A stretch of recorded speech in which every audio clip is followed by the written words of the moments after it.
I ask you once again, why?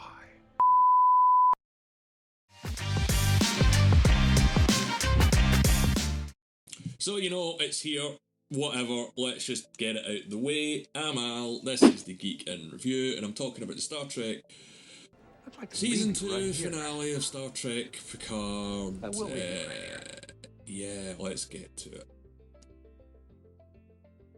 So we get a bit of justification in time travel, logic or not logic at the start. Picard tells him that he remembers hearing from his ancestors how the shuttle was shot up when they moved back into it from last week. So that means that the gunfight that they had with all those soldiers had always happened in time, and those guys had always died. And also, where are the bodies? Are they just burying them under Shadow of Picard? They just left them there. Bit of a dodgy question, but anyway. But this does raise quite a few questions. So the Borg were always supposed to be in 2024 with the Borg Queen. The soldiers were always supposed to die. The cop was always supposed to get injured.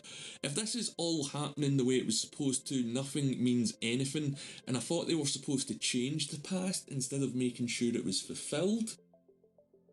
Yeah. But anyway, back to whatever is happening in this episode. Talon and Picard go to Renny at the launch, and they start to question the message that Agnes, the Borg Queen, left, telling them the truth about the two Renees. You know, one has to die, the other one has to stay alive. Talon meets Renee and pretty much confesses everything to her. And yeah, it doesn't go as well as you think you would have. It turns out that Renee's also got some trauma, because why not? Indeed, let's just throw it in there. Her mother died when she was a kid, and whatever, you know, whatever, I'm done.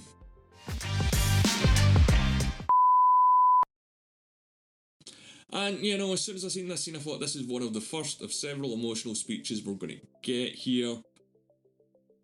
But Renny escapes and soon poisons her on the way out, and straight away I thought either it's going to be nanoprobes from Seven or something from the clone daughter that saved Renee.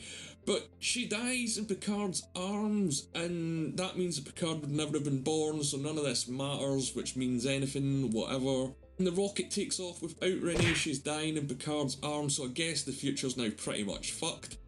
And oh, by the way, it wasn't Renee, it was Talon in disguise, and yeah, that she gives a huge emotional speech. I'd like to leave you right here. I will leave you right here.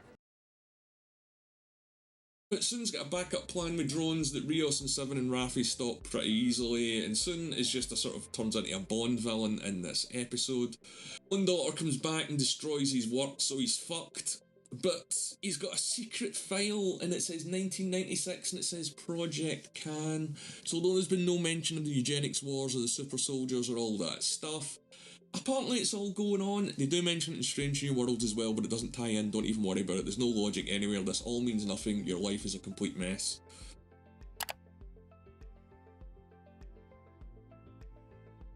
So, we're fucked. And we know where this is going, but I don't know, this isn't going to lead anywhere, because Picard Season 3 is probably not going to tie into Can, so whatever, what does any of this mean? I ask you once again, why? And it gets 10 times more confusing when Clone Daughter gets summoned and she meets... And I'm not joking, if you've not seen the episode, you would think that I'm taking the piss when I say this, but she meets Wesley Crusher, who's came back as a traveller who tries to recruit her. And why? The look on Will Wheaton's face throughout this is just like he's stuck in permanent fake joy. And the dialogue is so terrible, I switched off. What a terrible attitude. He talks about the Watchers and the Travellers, and he's got a whole speech to himself, and I've got no idea what any... Just listen to it, I've got no idea what any of this means. The last time I told a joke, I inadvertently changed a century's worth of history. The universe is essentially a grand tapestry. It is flawless. So everything's all connected, apparently. The Watchers, the Travellers, the time travel, and the girl who hasn't left the house, let alone thought about aliens and time travel, finds out about it and how the universe works, and she's just like, yeah, whatever, cool, I'll come with you. Watch. We protect everything. Big job. And this is just pointless and terrible writing, and why did they put it in? This means that they can actually carry Wesley Crusher and the Clone Daughter over to season 3, and come on, they cannot bring them back. They can't bring them back. They're going to bring them back. And also, where the hell did he beam off to? And if you still care, Raffi and Seven are back together, whatever. I've got no idea what's going on. Q does show up for the final chat with Picard, and they talk about Picard's option of destroying the skeleton key so his mother won't get out, saving her life, blah, blah, blah. And is this what it comes down to?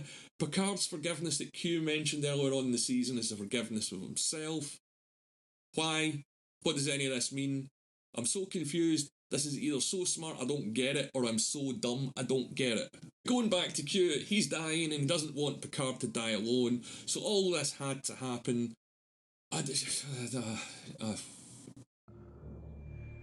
ask you once again, why?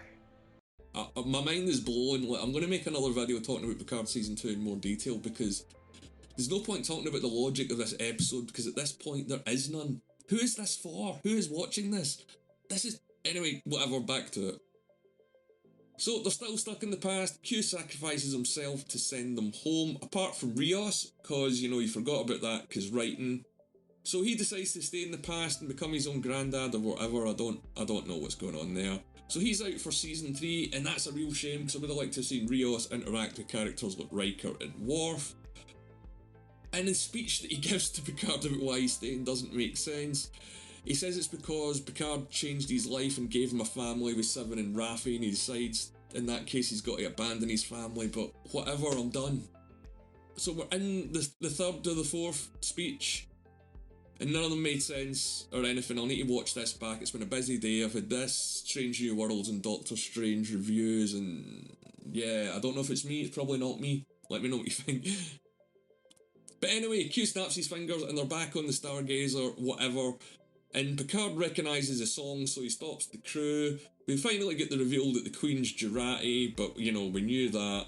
And none of the crew, I should say, question why Rios isn't there. It takes them like 2 minutes to realise that the captain's no longer sitting in the chair. So, what happens? Admiral Picard makes Seven the new Stargazer captain. And the reason that the Borg showed up was there's a huge intergalactic anomaly that we haven't heard of throughout the whole season that's going to destroy everything, so Starfleet and the Borg have to work together to stop the anomaly. And I can't believe I'm saying all this. Look, I'm reading my notes on this while saying it, and it doesn't make sense. Like, none of this makes sense. So whatever, they stop the new threat and the Borg decide to help because it's now created a transwarp conduit that has to get monitored. Is that going to be a thing in Season 3? Is any of this going to be a thing in Season 3? I don't think so. I don't think they're going to carry anything over other than Wesley Crusher and the Clone Daughter. Oh, and Eleanor's still alive, because whatever, who cares? So Picard hooks up with Laris using a speech. And I never want to hear another speech again. We've seen in the teaser for Season 3, Picard was writing an invitation, so I guess this is to his wedding, so what's going to happen at his wedding? Who knows? Who cares? And then they all hook up at Guinan's bar, where she shows him a photograph of Rios and mentions sort of Rios' history in the past, that him and the kid managed to save the planet using Renee's discovery, and then Rios dies pointlessly in a bar fight, whatever. Like, why did they not carry Rios over to Season 3? That is blowing my mind. But yeah, this finale was a confused, hot mess that even if I rewatch it, I don't think I have any idea about what happened. It's pretty much what I predicted, that it was all emotional speeches from pretty much every character. Alison Pill and Santiago Cabrera are gone, and they were probably two of the best actors in this show. We've got Seven and Raffi getting carried over to Season 3, which I'm not madly keen on, because there's been no development from either of these characters in the first or even the second season. I wonder what Raffi's going to be angry about next season. I guess we're going to find out. The only thing that didn't happen that I thought that would is I thought we'd get to see some of the Next Generation crew show up in another fleet to help them out.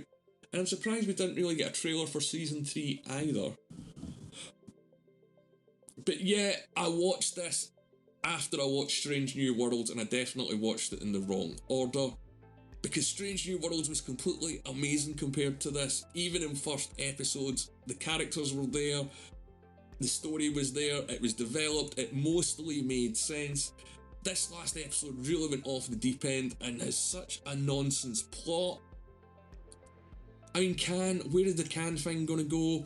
What about the Travellers? How Wesley? Do we need Wesley back? Does anyone need Wesley back? Did I need to watch this? Now, that's not to say that some people haven't enjoyed this episode or this season. If you have, I'd like to hear from you. Let me know in the comments below or hit me up on Twitter. But all in all, this was a complete tragedy. And I hate to say it, but I've got no faith that season 3 will be any better than this. Terry Matalas is the new showrunner, and he wrote the first 2 episodes, which were the best 2 episodes in season 2. But it can still take an absolute dive into the ocean and go to the dark depth. But in saying that, let me know what you think of Star Trek Picard. If you made it this far in the video, please like and subscribe. I'm going to be posting more content, Doctor Strange stuff, Marvel stuff, Star Trek stuff, all the good stuff.